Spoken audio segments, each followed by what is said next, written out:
안녕하세요. 수능국어 강사 유연주입니다. 이번 시간에는 26학년도 수능을 준비하는 학생들을 위해서 국어뿐만 아니고 또 전 과목에 대한 안내를 해드리도록 하겠습니다.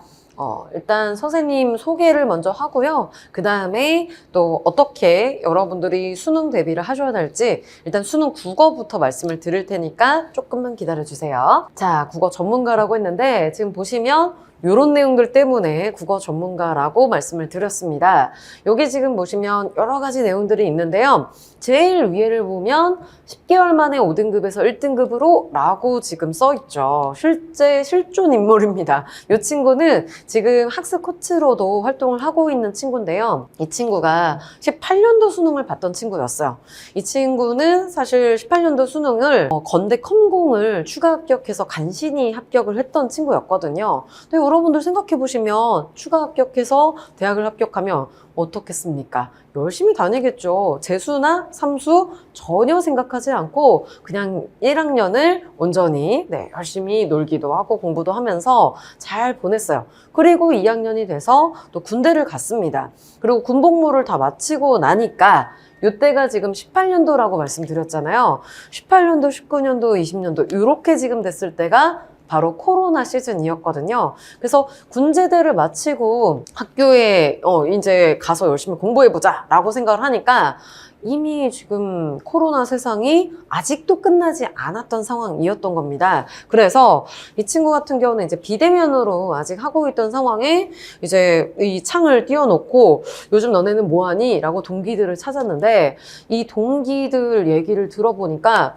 재수해서 걔는 의대 갔대, 걔는 삼수해서 한의대 갔대, 이런 얘기들을 듣게 된 거예요. 근데 이 얘기를 딱 들으니까 보통 같으면 아 그렇구나 너무 축하해 라고 할 텐데 내가 사실은 이 정도 공부를 할 수 있는 실력이었던 게 아니었을까? 라는 오해를 하게 된 거죠. 사실 자기는 추가 합격해서 간신히 합격했던 것은 잊어버리고 근데 이미 대학을 오고 나면 이 정도 수능 준비 다시 할 수 있을 것 같거든요. 그래서 이 친구가 4년 만에 정말 생으로 기억을 다 잊은 상태에서 군대에서 군수도 준비를 안 했거든요. 근데 이 기억이 미화되다 보니까 수능을 다시 준비하기 시작을 합니다. 근데 문제는 전년도 수능 점수가 없어서 재정도 들어갈 수가 없었고요. 그리고 실제로 혼자서 뭐 프리패스나 이런 것들은 다 끊었는데 뭘 어떻게 해야 될지 몰랐던 거예요. 그래서 선생님을 찾아오게 됐습니다. 왜 선생님을 찾아오게 됐냐면 이 친구 같은 경우는 형당은 선생님 강의를 들었고 나머지는 다 인강만 수강을 했거든요. 근데 이때 선생님이 이 스위치 PT라는 학습 코칭 프로그램을 많이 좀 열심히 하면서 홍보도 많이 했던 시절이었어요. 그래서 그걸 딱 보고 나서 나는 국어도 굉장히 중요하지만 그리고 국어도 기본기부터 알려줄 사람이 굉장히 필요한데 선생님 맞는 것 같고 거기다가 선생님 수업을 들으면 전 과목에 대해서도 관리를 해준다라는 걸 딱 들으니까 이거 나한테 너무 필요하다라는 생각이 들었대요. 그래서 이 친구가 선생님을 믿고 따라오기 시작을 했습니다. 다행스러웠던 건 실제 6모까지는 전 과목이 다 4, 5등급이었어요. 그런데도 저희 학습 코치와 또 제가 아직 지금 기본기를 다지는 시기였고 그 다음에 네가 충분히 잘 따라오고 있으니까 구모나 수능에서는 충분히 좋은 성적이 날 수 있을 거다라고 계속 독려를 했고 끝까지 정말 이 친구는 맨 마지막까지 빠지지 않고 형광과 이 PT를 들었거든요. 그렇게 해서 다행히 22학년도 이 정시에서 중앙대 의대를 수석 합격했습니다. 그리고 실제로는 점수가 더 높아서 22년도 카톨릭대 의대로 진학을 하게 됐어요. 그리고 이 친구 같은 경우는 딱 정말 10개월만 준비를 했고요. 거기다가 탐구 같은 경우는 4년 전에 했었던 탐구를 다 바꿨습니다.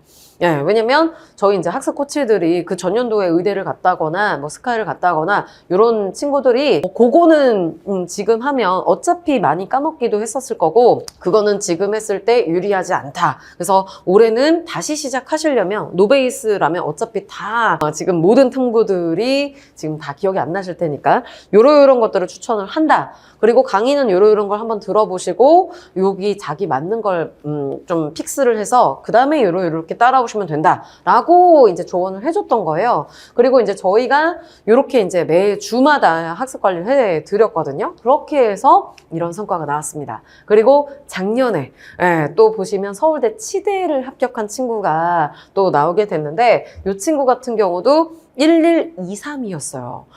근데 여기가 2과목이었고요. 국어와 수학이 만점이었습니다. 그래서 다행히 서울대 치대를 무사히 정시로 또 합격해서 이 친구도 내년에 계속 학습 코치로, 올해도 지금 활동을 했는데 내년에도 계속해서 학습 코치로 여러분들을 직접 관리를 해드릴 거예요. 선생님이 지금 국어 강사인데 왜 이렇게 학습 코치 얘기를 하냐라는 것들이 좀 궁금한 친구들도 있으실 텐데, 여기 지금 나와 있는 것처럼 대치동 유일의 전 과목 1:1 학습 맞춤 관리를 하는 강사이기 때문입니다. 아마 강사 중에서는 제가 최초이자 유일할 것 같은데요. 이렇게, 왜냐면 제가 강의를 계속 하다 보니까 이런 친구들이 좀 많이 들어왔어요. 뒤에서도 이제 강의 경력 보여드리겠지만 선생님이 이제 동안에 비해서 좀 강의 경력이 길거든요. 근데 어떤 인강도 많이 하고 그다음에 이제 대치동에서도 오래 강의를 하다 보니까 어떤 포지션을 가져갈까를 고민을 많이 했는데, 나는 정말 기본 베이스부터 차근차근 가르쳐서 실력을 상승시키고 유지시키고 이렇게 하는 걸 정말 잘한다라는 걸 제가 알고 있어서, 그러면 이렇게 어느 등급대의 학생들이 와도 상관없이 들을 수 있을 정도로 정말 기본부터 하나하나 다 알려주자. 그리고 거기에서 실력이 쌓아지면 그 다음에 이제 정말 가장 어려운 컨텐츠까지 다 소화할 수 있도록 만들어주자. 이렇게 이제 강의를 하게 됐는데, 문제는 그렇게 해가지고 정말 성과가 좋았어요. 그래서 수능 끝나고 나서 학생들이 연락이 오는 거예요. 선생님 덕분에 100점 나왔어요. 만점이에요. 뭐 이렇게 이제 연락이 와서, 그래. 너무 축하해. 그래서 이번에 어디 쓸 거니? 라고 물어보니까, 내년도에 이제 조교하면 되겠다. 라고 이야기를 하니까, 선생님 근데 죄송해요. 저 다른 과목을 망해서 재수해야 될 것 같아요. 삼수해야 될 것 같아요. 요 얘기를 하는 거예요. 그래서 이게 국어는 정말 올리는 게 너무 자신이 있었지만 이게 나머지 과목들을 관리를 안 해주니까 결과적으로는 아예 이제 실제 대학을 입학하는 거에 대한 성과가 잘 안 보였던 거죠. 그래서 그게 너무 안타까웠고, 그다음에 어떻게 하면, 그리고 또 이게 코로나 시즌에 맞춰서 저희 조교쌤들이 너무 훌륭한 쌤들이 많은데 이게 이 현강이 셧다운이 되다 보니까 갑자기 하루아침에 실직이 되잖아요. 그래서 이 친구들 어떻게 하면 좋을까라는 고민을 하다가 이 훌륭한 친구들이 전 과목을 학습 관리해 주는 게 어떨까라는 생각이 들었고, 그래서 비대면으로 제가 이제 강의를 하고 그다음에 이제 숙제나 이런 것들을 처음에는 관리를 해주다가 그다음에 이제 제가 얘기를 했어요. 국어에 대한 질문은 내가 직접 받을 테니까 너네는 니네가 되게 잘 해왔던 것들, 그리고 입시를 하면서 매 주마다 학습 스케줄이나 그다음에 커리큘럼 가지고 고민하는 친구들이 많으니까 그 부분들을 한번 좀 당담을 해보자 라고 얘기를 하게 됐던 거죠. 그리고 그렇게 해서 만들어진 프로그램이 이제 아예 픽스가 돼서 벌써 5년째가 됐습니다. 그리고 요런 컨텐츠는 이 학습 관리는 선생님 수업을 듣는 친구들에게 모두 다 제공이 되고요. 그렇게 해서 국어만 완성하는 게 아니고 전 과목을 다 완성시켜 드리거든요. 그래서 자신 있게 말씀을 드린 겁니다. 그래서 일단 이 부분에 대해서는 뒤에서 다시 한번 좀 설명을 해드리고, 일단은 수능 국어에 대해서도 먼저 말씀을 드리도록 할게요. 네, 일단 선생님 보시면 강의 경력이 좀 길다라고만 말씀드렸는데 어떤 강의 경력을 갖고 있냐라는 것들을 간단하게 좀 보여드리면, 일단 오프라인은 지금 13년 이상이 됐어요. 사실은 이제는 13년 이상이 되니까 카운팅을 하기가 싫어서 그냥 요 정도로 써놨습니다. 요거보다 조금 더 길 수도 있고요. 근데 요거 같은 경우는 지금 이제 고3과 재수종합반만 강의 경력을 넣은 거예요. 그래서 강남 대성학원과 대치 시대인재 재종 그리고 메가스터디 러셀에서 13년 이상을 강의를 했습니다. 그리고 온라인 같은 경우는 사실 요즘에는 잘 모르는 친구들이 있으실 텐데, 오래전에 대성마이맥에서 수능 국어 강의를 진행을 했었고요. 이후에 스카이에듀에서 또 역시나 수능 국어 강의를 진행을 했습니다. 근데 다만 제가 이제 조금 온라인에서는 잊혀졌던 게 이 사이트 자체가 없어졌어요. 네, 그래서 일단 현강을 위주로만 계속 하다가 올해 이제 또 다시 우리 오르비 인강을 시작하기로 했습니다. 그래서 일단 선생님 강의를 이제 현강과 인강 모두에서 만나보실 수 있고, 차이점은 현강 강의를 인강으로 찍을 거예요. 그런데 이 부분은 동일하죠. 스위치 PT 학습 관리 프로그램은 현강생들에게 제공이 된다. 이런 부분들이 좀 차이점이 있습니다. 그리고 현강 전용 컨텐츠들이 있어요.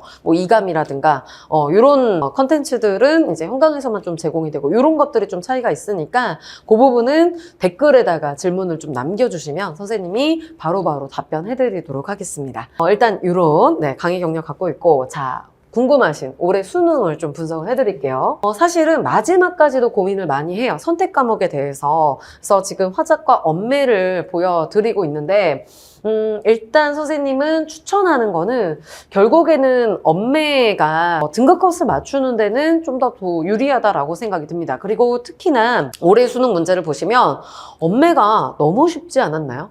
네, 선생님은 지금 정말 10년 이상이 됐어요. 이렇게 지금 문법 파트가 5문제 이상으로 픽스가 됐던 것이. 근데 요 문제들 세트 중에 정말 첫 해에 가장 쉬웠던 해를 제외하고는 올해 수능 문제가 가장 쉽지 않았나? 라는 생각이 들 정도로, 그래서 사실은 화작과 엄매 차이가 별로 없을 줄 알았어요. 등급 컷이. 그런데 실질적으로는 이렇게 2, 3점 정도가 차이가 났었기 때문에 일단은 엄매로 준비를 해 두시고, 그러다가 육모, 그 다음에 7월, 8월 지나가는데도 할 게 아직 너무 많은데, 근데 지금 국어도 잘 안 잡힌 것 같고, 수학도 안 되는 것 같고, 탐구도 아직 안 되는 것 같고, 이런 상황에서 너무 버겁다, 나는 문법이 정말 머릿속에 안 들어온다 하는 친구들은 그때 화작으로 바꾸셔도 크게 상관은 없다고 생각이 듭니다. 그래서 일단은 요 정도 등급 컷은 지금 사실 가장 어려웠었던 육모와 가장 쉬웠던 구모의 딱 가운데로 예상했던 바대로 잘 나왔던 것 같아요. 그리고 사실은 요거보단 조금 더 올라갈 거라고 생각이 들었었는데, 어쨌건 수능 같은 경우는 그 수능에 부담감이 있다 보니까 등급 컷은 잘 조정이 됐던 것 같습니다. 일단 특징을 좀 보자면, 독서 같은 경우에 이게 사실은 24년도 수능이 너무 특이했었어요. 왜냐면 이제 정책적으로도 킬러 문항을 좀 빼자라는 이슈가 있다 보니까 좀 요때 혼돈이 있었거든요. 근데 그걸 제외하고 다시 원래 방향으로 돌아온 게 아닐까라는 생각이 든 문제였습니다. 그래서 EBS의 독서 같은 경우는 여전히 체감 연계율은 좀 하락을 했지만, 보통 지금 EBS와 똑같이 나오진 않거든요. 독서 같은 경우에. 그런데 그러면서 24년도 같은 경우는 좀 쉬운 편이었다면 여기에서는 좀 난이도가 그래도 올라갔어요. 조금 올라간 편이고, 그 다음에 문학 같은 경우에 요게 지금 사실 평이라고 했는데 선생님 봤을 때는 조금 쉬운 수준이었다라고 생각이 듭니다. 특히나 24년도 문제를 본 친구들이라면 더더욱 느꼈을 거예요. 그래서 너무 쉬워졌는데? 라는 생각이 좀 드셨을 거고, 그 다음에 또 중요한 점은 뒤에서도 보여드리겠지만 EBS 연계 지문이 오히려 오답률은 높았다. 라는 게 특징입니다. 그래서 절대 방심하지 마시고 EBS 공부들도 끝까지 잘 해달라는 것을 미리 말씀을 드리고, 그다음에 엄매 같은 경우는 중세국어 여전히 나왔고요. 그런데 현대가 너무 쉬웠습니다. 중세도 어렵지 않았고요. 그래서 엄매는 일단 적극 추천. 그래서 지금 시간 많을 때 먼저 공부해 두시는 것도 좋고, 선생님은 엄매 같은 경우는 매 시간, 그러니까 매일매일 또는 매주 꾸준히 하는 것보다 개념을 쫙 몰아서 특강처럼 또는 벼락치기 내신 공부하는 것처럼 쫙 몰아서 외워두시고, 그럼 또 까먹을 거예요. 근데 매일매일 해도 까먹어요. 어차피 암기다 보니까. 그래서 그 다음에 까먹을 것 같으면 그때 기억을 다시 좀 되살려야 되지 않냐? 그때 또 벼락치기를 하시면 돼요. 그래서 추천하는 건 1, 2월에 개념이나 이런 것들을 쭉 정리를 해두시고, 그 다음에 매 달마다 시험이 있잖아요. 3월 학평도 있고, 그 다음에 뭐 4월도 있고, 육모도 있고, 7월 이렇게 있으면 그 시기에 바로 뭐 전주라던가 이럴 때 벼락치기로 다시 한번 개념을 쭉 정리해 나가는 거, 요게 매우 중요합니다. 알겠죠? 그래서 선생님도 지금 인강도 그렇고요, 현강에서도 그렇고 엄매에 대해서 강의들을 준비를 할 거니까 그거를 보시면서 좀 이렇게 반복해서 돌려보시는 걸 추천할게요. 알겠죠? 다음에, 네, 그래서 이제 정리하자면, 독서 난이도는 평이했다. 그렇지만 상대적으로 문학이 워낙 쉽다 보니까, 요거에 비해서 이제 독서가 조금 더 어렵게 느껴졌을 거고, 이게 24년도를 제외하면, 어쨌건 수능 국어 1등급은 독서를 잘 잡으셔야 돼요. 그리고 나머지는 시간 관리가 되어야 되거든요. 그래서 그 경향으로 다시 돌아오게 됐다라고 생각하시면 좋을 것 같습니다. 일단 문제, 네, 여기 지금 오답률도 직접 보여드릴게요. 네, 지금 보시면 5위 안에 지금 이렇게 구성이 되어 있는데 독서, 인문과 법, 기술. 지금 중요한 점이 뭐냐면 한 지문만 통째로 날린 게 아니에요. 네, 지금 인문과 법과 기술 요 세 지문밖에 안 나왔는데 세 지문이 골고루 들어가 있다라는 게 중요합니다. 즉, 세 지문 다 어려웠던 것들이 지금 베스트로 들어가 있다라는 거고, 그 다음에 5위가 지금 고전 소설인데, 이거는요, 지금 사실 EBS 연계 작품이에요. 그런데도 지금 뒤에 보시면 또 있습니다. 네 문제 중에 지금 세 문제가 들어가 있어요. 그 정도로 이게 EBS 연계 지문이라 하더라도 또 지문의 내용들을 좀 왜냐면 똑같은 부분이 나오잖아요. 네, 그러다 보니까 학생들 입장에서는 이게 특히나 고전소설 자체에 대한 난이도도 있고 그 다음에 소설 파트에 대한 어려움도 있고 거기다가 다른 부분이 나왔다라고 하면 연계체감이 조금 약하게 느껴질 수 있는데 그런 여러 가지 특성들이 반영된 부분이지 않을까라는 생각이 듭니다. 근데 오답률을 보시면 사실 이전에 오답률 10위 안에 못 들 오답률이에요. 그 정도로 사실은 그렇게까지 난이도가 높은 게 아니고 문학이 전체적으로 쉬웠다. 라고 보시면 되겠습니다. 그리고 네, 요게 조금 특징적인데 엄매 같은 경우 원래는 문법 부분이 들어가야 돼요. 근데 그리고 문법 부분이 난이도가 이제 80점대 1등급 컷이 나오는 시험이다라고 하면 5위 안에 엄매 문법이 들어갑니다. 네, 그런데 지금 엄매 기준으로 말씀드리는데 매체가 들어가 있어요. 그 정도로 사실 문법 파트가 너무 쉬웠다라는 방증이 되지 않을까라고 생각이 들고 그 다음에 네, 여기 지금 수필 파트.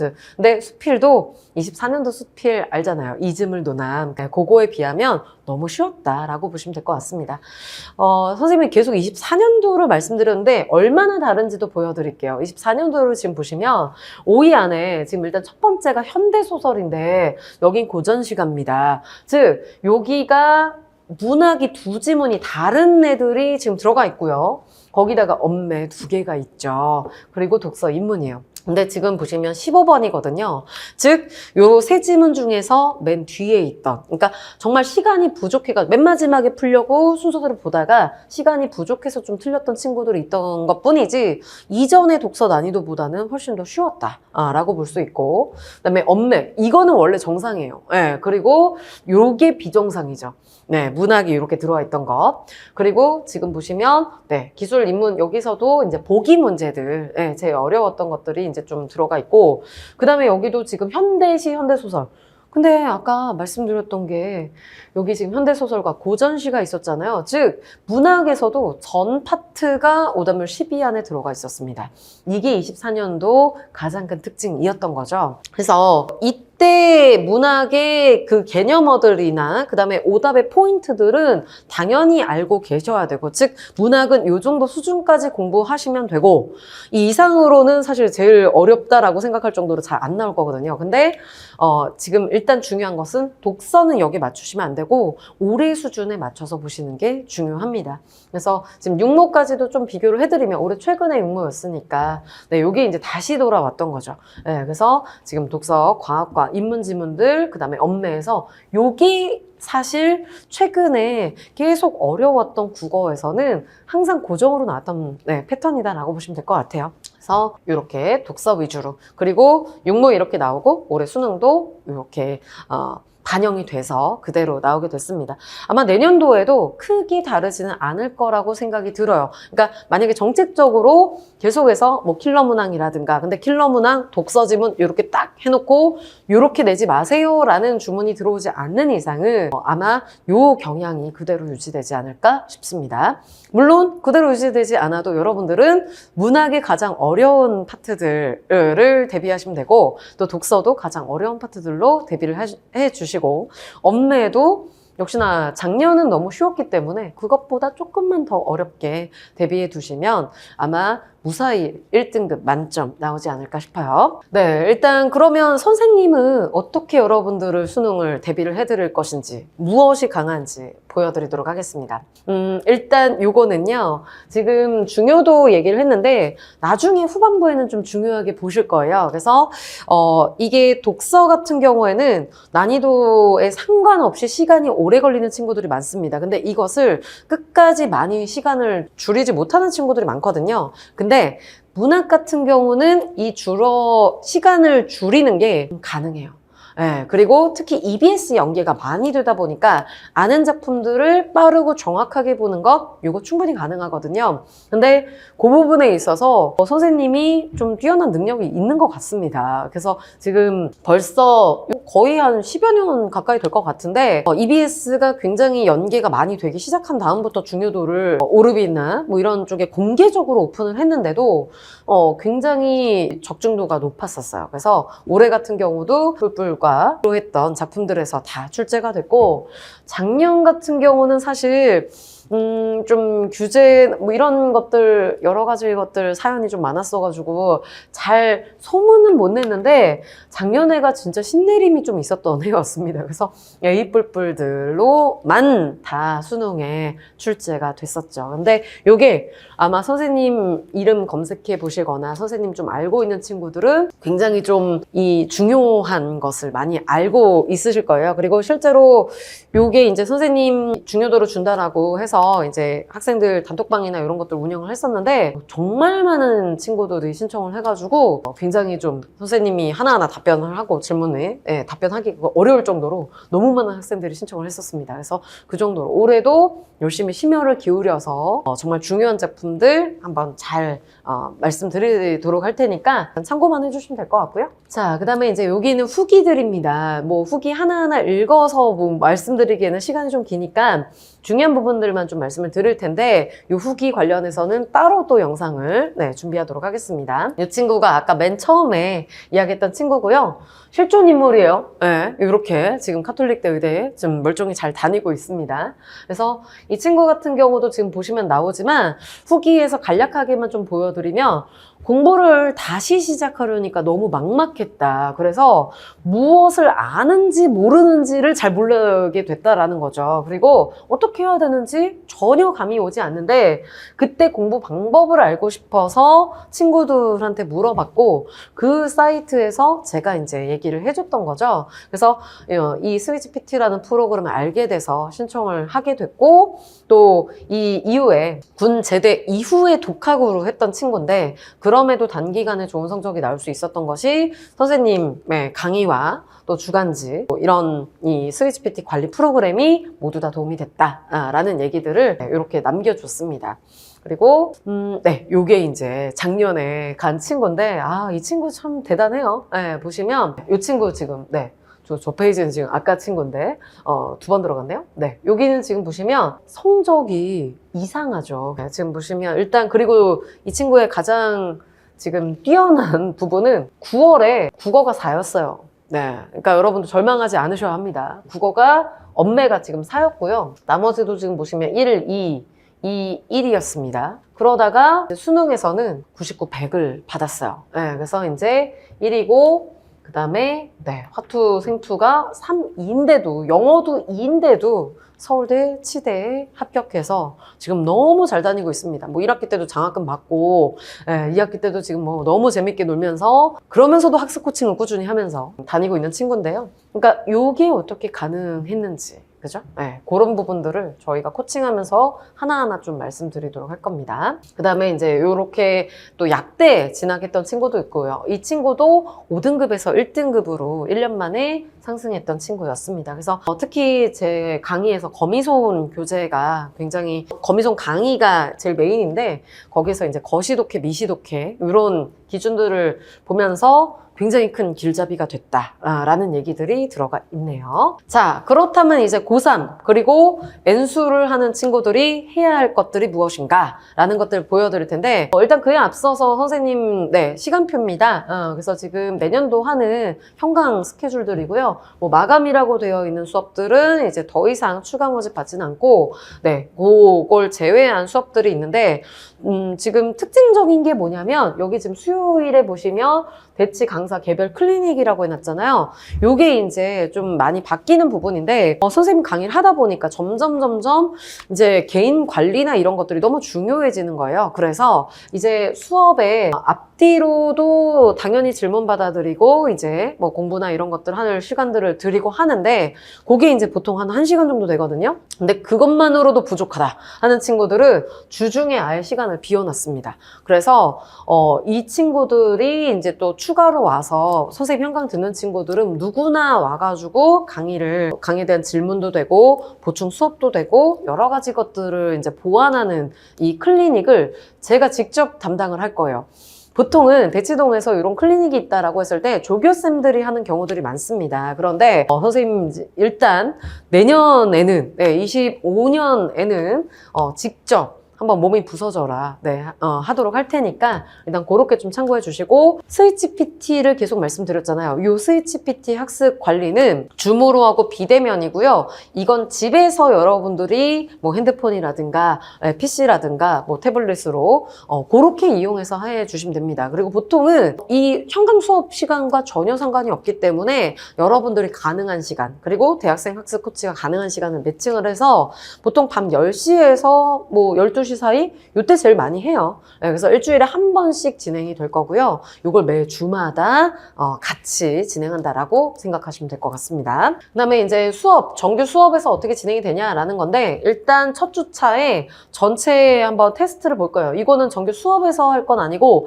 클리닉 시간에 따로 하도록 할 겁니다. 그래서 여러분들이 이제 어떤 부분들이 부족한지를 선생님이 이제 성적표나 이런 것들도 매번 드리는데 한번 직접 보면서 이게 하나하나 물어볼 거예요. 그래서 이제 상담들을 직접 하면서 독서에서도 어떤 것들 몰라서 틀렸는지 시간이 부족해서 틀렸는지 이런 것들 이제 하나하나 체크를 할 거고 요게 이제 정규 수업이라고 보시면 되겠습니다. 그래서 독서와 문학이 진행이 되는데 여기 같은 경우는 보통 여기에다가 뭐 엄매 특강이라든가 화작이라든가 이런 거 뭐 30분씩 해서 추가하는 경우들도 있는데 선생님이 그렇게도 해보고 그 다음에 이렇게도 해보고 그렇게 해서 10년 이상을 해보니까 이렇게 꾸준하게 30분씩 하는 것들이 진도도 좀 애매하게 되고요. 결국에는 30분 정도로만 한정되거나 이러지를 못하기 때문에 그렇게 하는 것보다는 따로 빼서 특강 진행하는 게 훨씬 낫다라고 생각했고 그 시간을 더 투자해서 독서와 문학을 훨씬 더 많이 수업하는 게 좋다라는 생각이 들었습니다. 그래서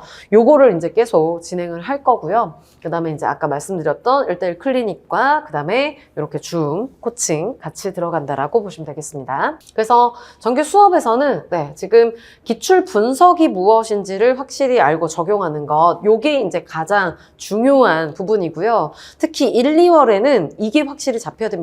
그리고 이게 1, 2월이 아니라 중간에 합류하는 친구라 하더라도 이 부분이 잡혀야지 뒤에가 시너지를 받지 나 5월에 왔으니까 5월부터의 커리큘럼만 들으면 되나요? 라고 하시면 별로 효과가 나지 않을 수도 있어요. 그래서 반드시 저는 언제 들어오든지 간에 1, 2월 강의를 들으면서 따라오라고 얘기를 하거든요. 그래서 중간 합류한 친구들한테는 이제 또 그 앞부분 강의나 이런 부분들을 꼭 체크를 하고 와라 라는 얘기를 하기 때문에 1, 2월에 충분히 그 기준들을 잡는 데 쓸 겁니다. 그리고 독서 난이도가 상승했기 때문에 또 그런 기준들을 잡는 것들 그리고 문학 같은 경우도 마찬가지고요. 그리고 주간지는 선생님 이제 현주간지라고 해서 이것도 지금 5년 차가 넘었죠. 그래서 이 주간지도 여러분들한테 매주 현강에서 매주 제공을 할 겁니다. 그래서 온라인에서는 올해 지금 요거 아마 추가로 오픈을 할지 말지는 지금 픽스가 되면 말씀드릴 텐데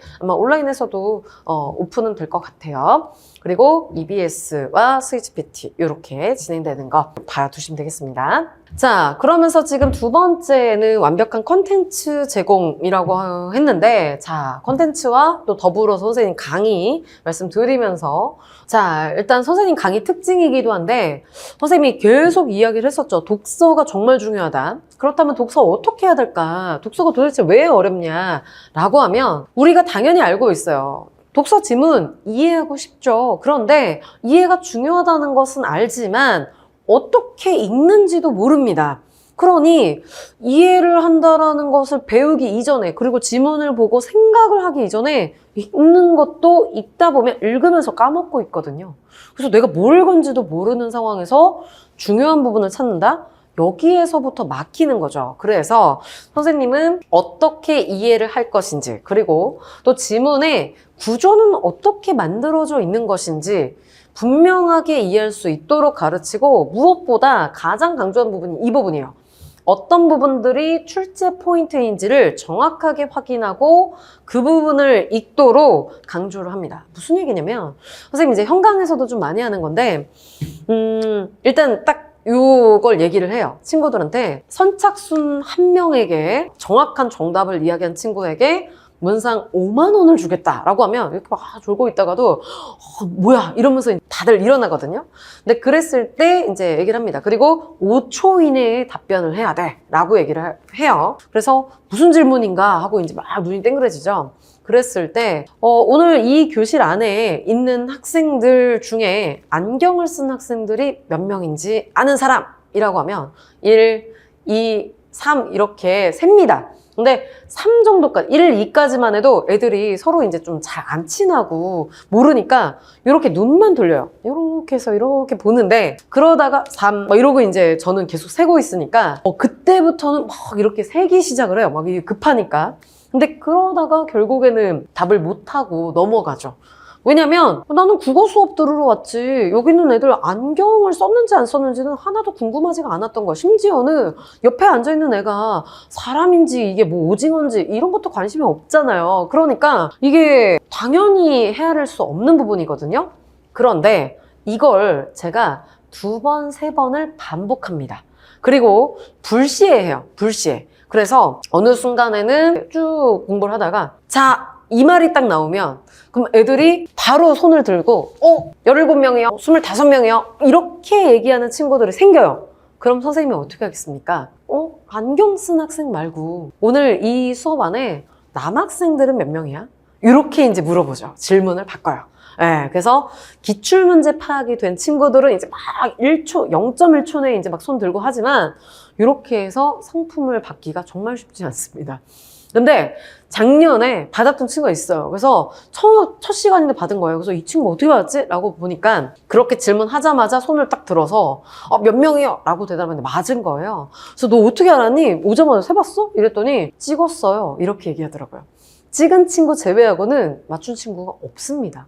네, 근데 이 얘기를 왜 하냐면 비슷해요. 여러분들이 지문에서 일단 글을 읽어봐라 라고 했을 때, 글을 이해해봐라 라고 했을 때 그냥 넋놓고 쭉 읽는 친구들이 많습니다. 근데 그 읽는 과정에서 이 부분은 시험에 출제가 되는 포인트들이다라는 것을 선생님이 수업하면서 계속 얘기를 해줄 거거든요. 그러면 지문의 내용이 이해가 되면서, 왜냐면 선생님이 수업을 쭉 했을 때 오늘 이 반에 앉은 학생들이 안경을 쓴 학생이 몇 명인지를 아는 건 추가 정보인 거지. 여러분들이 추가적으로 머릿속에 쌓이는 정보인 거지.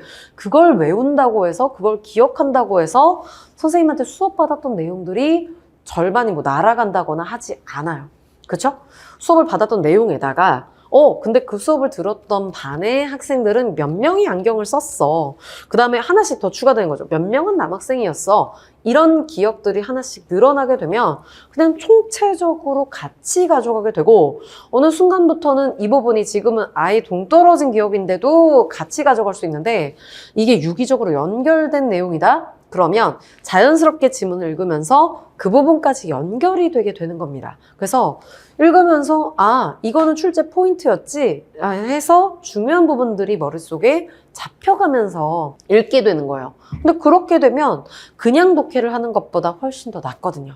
네, 그래서 그 부분들을 잡아드리는 수업을 집중적으로 개념 수업에서 합니다. 특히 여기 지금 보시면 꺽쇠랑 괄호랑 대괄호가 있는데 요게 좀 많이 중요해요. 이게 거미손의 핵심이거든요. 자, 지금 보시면 지문에서 뼈와 살을 발라낼 줄 알아야 된다. 숲과 나무를 구분할 줄 알아야 된다라고 했는데 이게 지금 선생님 교재입니다. 실제 선생님이 수업하는 교재의 바로 뒷페이지를 보면 이렇게 지문에 쭉 체크한 게 있고요. 그 다음에 이제 전체 구조를 좀 요약을 해드린 게 있어요. 요거는 사실 사후적 부분이라고 생각을 해요. 그러니까 여러분들이 시험 다 끝나고 나서 정리해야 되는 부분 정도라고 생각하고 시험장에서 할 수 있는 건 요 정도이지 않을까라고 생각을 하는데 이거를 랜덤하게 알려드리지 않습니다. 즉 실제 시험 지문이 있을 때 여기만 밑줄 긋고 여기만 밑줄 긋고 여기만 중요하지 라고 표시해라가 아니라 처음부터 끝까지 꺽쇠와 괄호와 대괄호로 쭉 정리를 해드릴 거예요. 그리고 이 부분을 가지고 5주 정도를 계속 연습을 합니다. 그래서 보통은 이과 학생들 같은 경우는 지문이 있잖아요. 그러면 일단 첫 번째 자세가 요거예요. 네, 그리고 조금 뒤로 눕습니다. 그래서 지문을 딱 봤을 때 감상을 해요. 네, 특히 수능 국어 지문인데 비문학 지문인데 이렇게 해서 감상을 하면서 이런 거구나. 그리고 답만 띡 이렇게 체크가 돼 있고 즉 아무것도 표시가 안 돼 있어요. 시험지를 보면. 근데 문과 친구들 같은 경우는 어떻게 돼 있냐면 여기에 다 밑줄이야. 다 밑줄이고 다 슬래시고 다 동그라미. 근데 문제는 둘 다 똑같은데 어쨌건 지문의 내용이 정확하게 머릿속에 남아있지 않게 돼요. 이렇게 다 밑줄도 긋게 되면 어디가 중요하고 덜 중요한지를 모르잖아요. 그리고 어느 부분들을 내가 지금 읽으면서 가져가야 될지 문제 풀면서 봐야 될지를 모르는데 그걸 잡아주기 시작한 겁니다. 그래서 꺽쇠 같은 경우는 지문을 읽으면서 여러분들이 기억해야 되는 정보, 그리고 괄호 같은 경우는 이게 반복되는 정보들이 있어요. 재진술되는 정보들, 뭐 예시라던가 이런 것들. 그러면 문제 풀면서 다시 봐도 된다. 요거를 정리를 해둔 거거든요. 그게 괄호고, 대괄호 같은 경우는 예외적인 문장들이 있을 때, 왜냐면 요게 보통 매력적인 오답으로 잘 나오는데 학생들이 잘 놓쳐요. 그래서 좀 다른 표시로 구분을 해둔 겁니다. 중요한 건 여기서 밑줄은 없어요. 왜냐면 선생님도 밑줄, 문과 친구들 같은 경우는 밑줄 많이 긋잖아요. 그래서 밑줄을 그으면서 한번 읽어봤어요. 그랬더니 밑줄을 긋긴 하는데 손은 움직였는데 내 머릿속은 아직 거기까지 안 내려갔어요. 이해가 안 됐는데 손만 움직이는 거예요.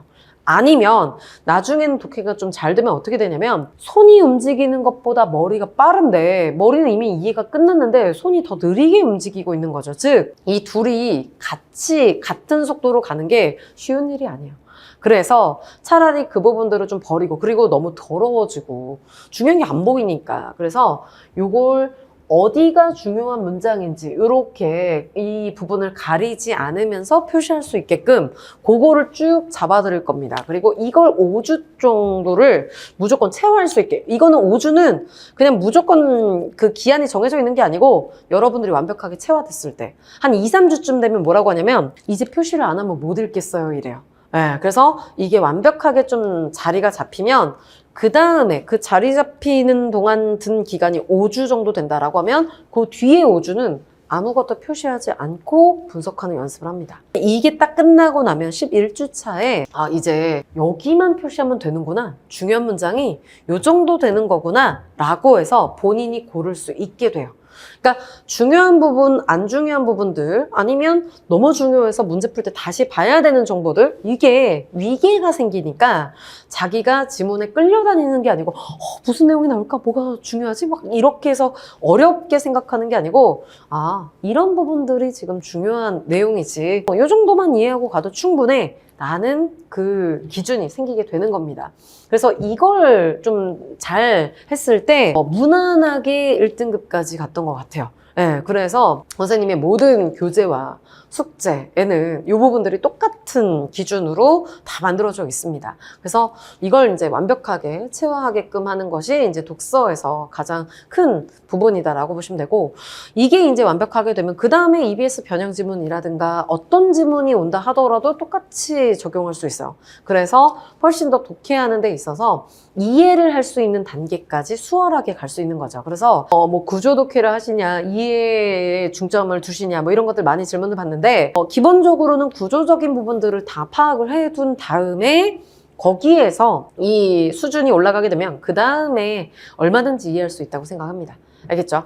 그래서 그렇게 이제 봐주시면 될 것 같고요. 네, 요게 이제 선생님 계속 강조했었던 학습 코칭 프로그램이었습니다. 그래서 올해 달라진 게 뭐냐, 라는 것들만 일단 보여드리면, 앞에서 워낙 많이 소개를 해드렸으니까, 일단은 보통 이제 선생님 수업을 들었을 때 이제 요걸 신청을 해주시면 선택 과목까지 맞춰가지고 저희 그 학습 코칭을 이렇게 다 1대1로 매칭을 해드려요. 그리고 개별 시간들이나 이런 것들 정해서 줌으로 할 텐데, 이게 지난 4년간에는 하면서 사실 이제 이 학생들과 하는 것들에 대해서 어떻게 학부모님들과 그리고 또 학생들도 코칭했던 내용들이 다시 좀 보고는 거거나 이런 것들이 궁금할 수 있잖아요. 그래서 어떻게 하면 이 부분을 보완할 수 있을까를 고민을 많이 했었습니다. 그래서 이거를 촬영을 해서 하나하나 줄까, 또 근데 그런다고 다시 보지도 않을 거고, 그래서 어떻게 하는 게 제일 좋을까라는 것들 고민을 하다가, 근데 그 고민하던 시간 동안에 기술이 발전을 한 거예요. 네, 그래서 요즘 챗GPT가 무섭게 계속해서 발전하고 있잖아요. 근데 챗GPT 말고도 지금 여러 가지 그런 AI 관련된 프로그램들 좋은 게 많이 나왔습니다. 그래서 여러분들이랑 이제 학습 코칭을 하고 나면 그 부분들을 AI로 이렇게 이제 쭉 내용들을 요약을 해드릴 거예요. 네, 그래서 지금 보시면 실제로 했었던 내용들이에요. 그래서 저희가 이제 어떤 학습 전략이나 이런 부분들, 학습 코칭은 중요한 게 뭐냐면 매 주마다 여러분들의 그냥 질문 멘토가 아닙니다. 네, 주의할 점은 그러면 질문할 수 있는 사람이 생긴 거구나. 이래서 국어에 뭐 몇 번의 기출문제 몇 번이 답이 뭐예요? 수학은 뭐예요? 이거 말하는 거 아니에요. 저희 학습 코치는 매 주마다 여러분들의 공부 계획들을 짜는데 도움을 드릴 거고, 또 필요하다면 여러분들이 이제 커리큘럼을 짜는 데 있어서 강사나 어떤 그 강사의 컨텐츠나 이런 부분들이 궁금하실 수 있잖아요. 그런 것들을 어떻게 활용하면 되는지 추천해 드릴 수 있습니다. 심지어는 국어 같은 경우에도 선생님 강의 말고도 추천해도 된다라고도 얘기를 했거든요. 그래서 지금까지 단 한 번도 그렇게 안 한 적이 없어요. 네, 그러니까 선생님 강의로 이야기하는 친구들도 있지만 강의 안 듣고 저는 어디 패스가 있어서 이런 친구들이면 고기를 또 얘기를 해주거든요. 그래서 그렇게 이제 본인에 맞춰서 수강할 수 있도록 안내를 해드리고, 그 다음에 중요한 건 이런 게 있어요. 여러분들이 계획표를 짤 때 제일 큰 문제가 뭐냐면 1월 1일에 딱 되면 너무 의욕이 앞섭니다. 그래서 온갖 그 계획표들을 막 짜요, 열심히. 그리고 정말 1월 2일까지는 열심히 공부를 해요. 예를 들어 1시간에 영어 단어 200개 외우기, 이런 계획을 짰습니다. 그러면 열심히 외우겠죠. 지금 1월 2일이니까. 그래서 막 열심히 외웠는데 문제는 내가 1시간에 200개를 못 외우는 거예요. 그래서 열심히는 외웠는데 1시간 반이 됐습니다. 또는 2시간이 됐어요. 이렇게 1시간이 오버가 딱 돼버리면 그 다음 어떤 문제가 생길까요? 그 뒤에 있는 계획들이 계속 딜레이가 됩니다. 근데 이렇게 딜레이가 됐었을 때 괜찮거든요. 딜레이가 돼도 그러면 그걸 주말에 좀 보완을 한다거나 좀 쉬는 날 보완을 한다거나, 또는 그 뒤에 조금 더 공부를 더 한다거나 아니면 시간을 좀 조정한다거나 이렇게 하면 되는데, 일단 X가 생기면 그 다음부터 공부하기가 싫어져요. 그래서 1월 3일부터 나 계획표 안 볼래 이렇게 덮어놓고 4일부터는 이미 없어지게 됩니다. 내 계획이 없어요. 네, 그리고 그냥 학원만 다니고 계속해서 숙제하고 이것만 반복되는 거죠. 근데 그럼 내 공부를 한 게 아니잖아요.